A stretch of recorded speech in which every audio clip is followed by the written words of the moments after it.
Tere tulemast vaatama esiliiga 12. vooru kohtumist, kus omavahel lähevad võistlustule 2 duubelvõistkonda. Täna võtab koduplatsil vastu Tallinna Kalevi U21 võistkonna Tartust külla sõitnud Tartu Tammeka eakaaslased ning tänase mängu toome. Viimane tšekk läks ka kiirelt parkas olnud auto suunas, aga sõidame, sest Nõmme vile on kõlanud ja selle emotsiooni pealt ju täna võiks midagi korda saata, aga Tammeka meestele see jutt kohe kindlasti ei meeldi ja siit tekib esimene võimalus ka ja pannakse see värav, ei panda sahisema. Ja siin pall liigub kasti suunas, aga Kalev saab eemale ja lööki. Aga hetkel kõige teravamad palli ei tulnud, kus hundist juttu Laasner saab uuesti selle palli sealt paremalt ääret saadab palli kasti ka, aga seal nüüd Ilves ei saa üldse aru, kus ta on ja siin on mis ta teeb. Käev. Ja tuleb hoopis käega mängija, no Ilves tähistab seal ikka korralikult täkku. Laasner sealt võtab need 2-3 sekundit ja nüüd on jooks ka ning ja mees teeb kindlalt seda, mida ta siin eelmisel hooajal kindlalt tegi, aga sellel hooajal neid penalteid ikkagi realiseerida saanud on. Väga enesekindlalt läheb peale ja enesekindlus. Ja siin mängib Tammeka kiirelt lahti ja kasutab oma kontrovõimalust ära ja ääre pealt minnakse ja jõutakse kasti välja ka. Aga siin tuleb ja oi, see mees teeb üksinda! Ai! Ignatius! Ja väga enesekindlalt näitab siin ennast kõigepealt jookses selle nii-öelda edu, mis tal oli üsna korralikult kinni ja tegelikult seal väraval tegi 2 mängumehel ära ka ja siis pani selle palli. Oi!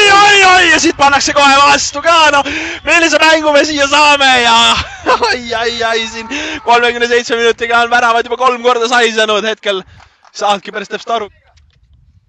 Kas siin Antson mängitakse üle, läheb keerutama ka, aga läks sealt hoopis Antsovi nurka otsima ja sellega saame siis Velko ridadest, kui parima treeneri tiitli võitis Jaanus Reitel ja parima mängija tiitli sai endale Erki Mõttus.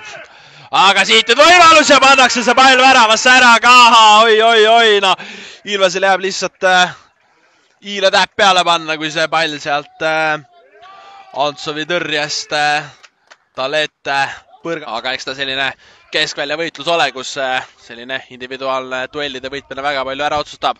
Talu siit vasakult saab nüüd ette võtta ka, läheb vasakule poole ja siit võivad lüüa ka. Esimest korda tuleb see pall sinna värava peale ja mees vajutab ära ka, mis 2 eelneval korral jäi tegemata, siis 3. tehakse ära ja Talu saab siit oma selle kohtumise teise värava kirja.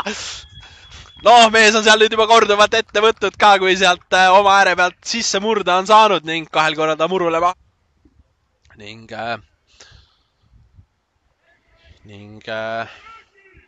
ehk võiks see löök sealt varem tulla, aga vaatame selle olukorra ära. Laasner paneb selle palli sinna väravasse ära ka, saab oma tänase mängu teise kätte ja Kalev läheb seda kohtumist siin koduväljakul 5-1 juhtima ja no ma ei tea, kas saame veel öelda, aga tundub, et läksid pulgad, lähevad trummid ka. Ei tea, kas täna 11, vaatame ära siit Tammekal kohe võimalus tekkimas ka, jõutakse palliga taas kasti, nüüd on lööki vaja, tuleb ka keerutus ja ei lähe üldse palju mööda.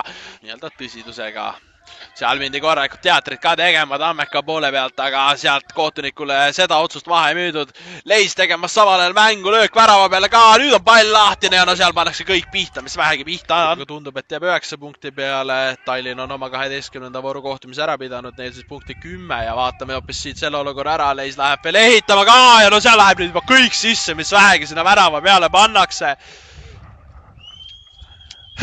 Mees ju suise ka, et kuidas see sealt sisse läks, aga no see on tõsi, kasti kaare peale maha ka, seda võita ei suudeta ja no selle kohtumisele lõpetame sekundi pealt ära, ega siin sisulises mõttes ei olnud ka mõtet rohkem anda. Tänane kohtumine lõpeb koduvõistkonna Tallinna Kalev